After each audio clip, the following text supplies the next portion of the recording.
les troisième âge aussi, on peut les appeler aussi des personnes vulnérables. Euh, les femmes seules, on peut aussi les appeler, sont aussi vulnérables. Donc voilà un peu. Et les enfants aussi, il faut les inscrire Oui, dans cette... surtout les enfants, oui.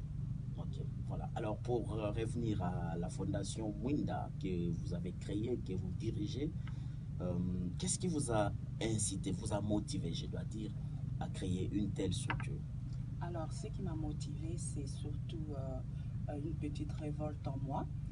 Durant mes 5 ans d'enseignement, je vois que défiler la majorité des enfants que j'ai dans ma salle de classe, c'est la plupart des gens des Africains. Et alors, je me suis posé la question, pourquoi tant d'Africains dans des classes, dans des écoles spécialisées? Donc, j'ai vraiment voulu venir à la source, voir qu'est-ce qui se passe dans notre pays. Et en étant ici, donc je me suis dit, ben, pourquoi pas non plus commencer quelque part. Donc j'ai commencé par créer une école où je pouvais commencer déjà ici à la base et puis voir l'évolution parce que les enfants, quand ils arrivaient là-bas, ils ne savent ni lire ni écrire, ils n'ont pas eu la chance d'aller fréquenter une école. Donc voilà un peu.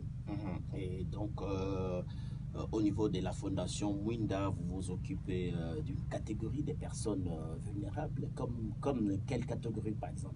Alors comme les enfants, les personnes âgées, les personnes de troisième âge, les personnes vivant avec des handicaps comme handicap moteur, handicap physique, et puis les femmes seules. Et qu'est-ce que vous faites pour ces différentes catégories? Quel est l'apport, les soutiens? Si on doit évaluer ces soutiens, c'est en termes de quoi? Alors, c'est un terme de soutien vient un peu en termes de beaucoup de choses. Comme des personnes de troisième âge, quel soutien on peut leur donner? J'ai pu aller visiter les personnes du troisième âge de Kitambo. Donc, durant ma visite, j'ai pu observer que il y a des gens, des donateurs qui viennent leur donner de la nourriture. Mais cette nourriture-là, est-ce que ça va vraiment dans leurs assiettes? Ça, c'est la question que je me suis posée. Parce que c'est du riz, des choses comme ça, mais c'est déjà des personnes qui ont des difficultés à manger.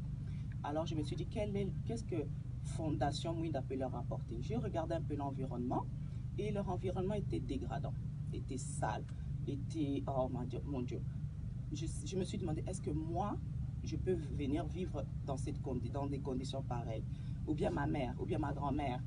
Non. Donc j'ai voulu faire d'abord mettre leur environnement un peu confortable, d'une manière confortable. Donc nous sommes venus en conclusion de pouvoir d'abord commencer à peinturer, à mettre la peinture dans leur chambre, parce que c'était vraiment sale.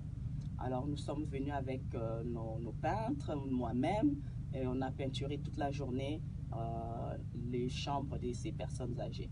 Ok. Et pour les autres catégories, dernièrement, vous avez organisé quelques activités au niveau de Kintambo, parlons-en. Oui, on a fait 2 jours de formation sur l'entrepreneuriat parce que la plupart de ces femmes-là avaient reçu des microcrédits et j'ai voulu faire comme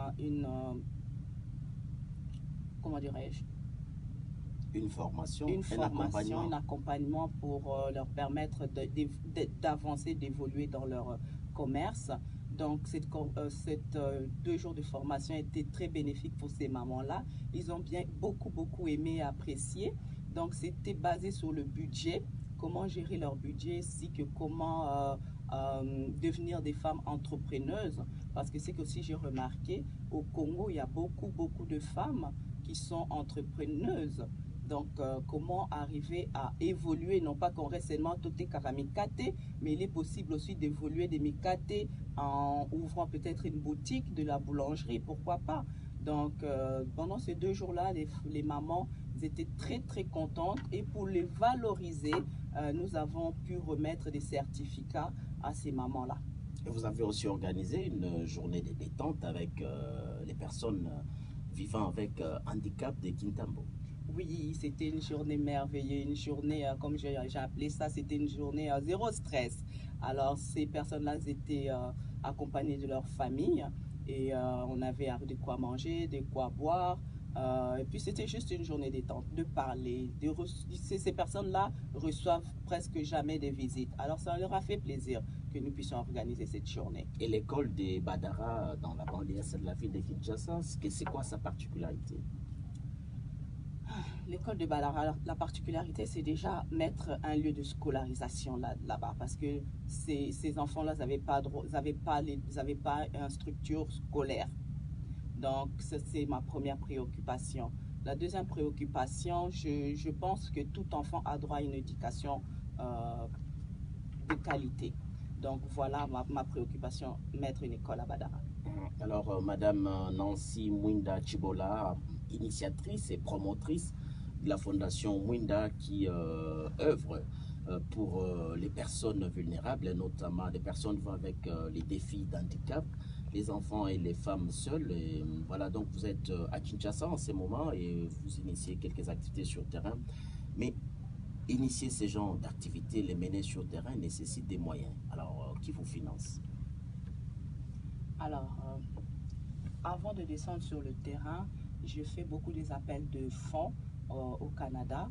On vit avec les bienveillances et le bon cœur des gens. Donc, à partir de là-bas, donc je descends sur le terrain avec le peu que j'ai et avec le budget que nous avons d'organiser des activités ici.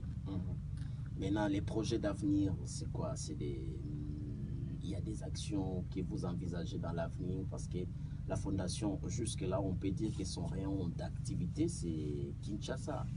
Oui. Est-ce que vous envisagez étendre vos activités sur d'autres provinces du pays? Merci. Nos activités sont déjà dans d'autres provinces. Lesquelles, par exemple? Nous avons la province de Lubumbashi. Du Haut-Katanga? Oui, du Haut-Katanga. Nous avons à Boma. Congo central. Oui, nous avons, je pense, on a beaucoup plus à Kasaï central aussi, à Kananga. Voilà un peu.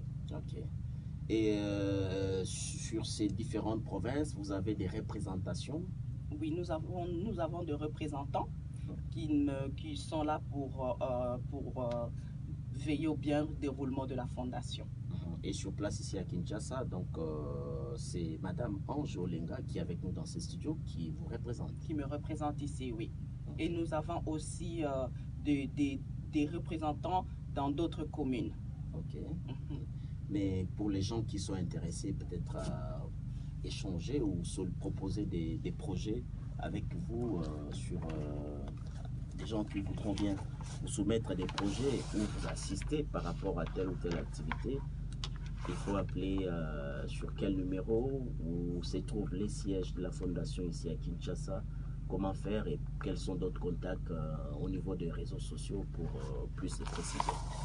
Alors, pour les réseaux sociaux, nous avons notre page Facebook, Fondation Mwinda officielle.